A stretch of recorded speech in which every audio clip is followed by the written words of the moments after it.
Good morning. I just had a briefing by my national security team on the latest updates, on the latest developments in Georgia, and there is some progress to report. First of all, I want to thank Secretary of State Rice for her trip, and thank you for coming back here to Crawford to give me a first-hand briefing.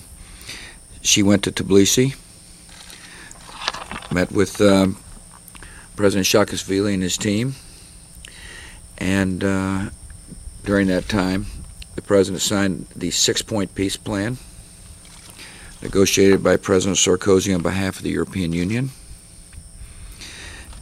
President Medvedev of Russia has now signed on to the terms of this agreement, and that's an important development. It's a hopeful step.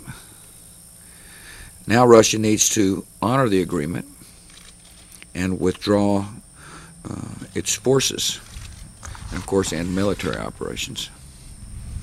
Secretary Rice will soon travel to Brussels, where she will meet with the foreign ministers of our NATO allies and EU officials to continue to rally the free world in the defense of a free Georgia.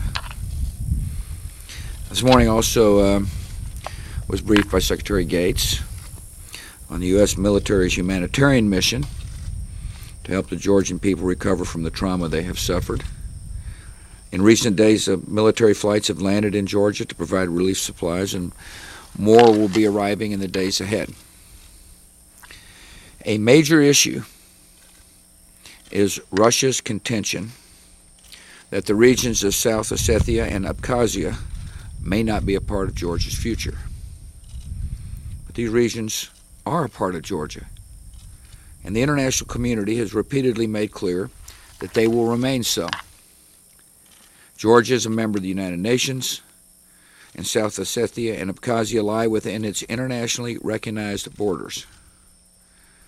Georgia's borders should command the same respect as every other nation's. There's no room for debate on this matter. The United Nations Security Council has adopted numerous resolutions concerning Georgia. These resolutions are based on the premise that South Ossetia and Abkhazia remain within the borders of Georgia, and that their underlying conflicts will be resolved through international negotiations. These resolutions are based on the premise that South Ossetia and Abkhazia are to be considered a part of the Georgian territory, and that to the extent there's conflicts, they will be resolved peacefully. These resolutions reaffirm Georgia's sovereignty and independence and territorial integrity.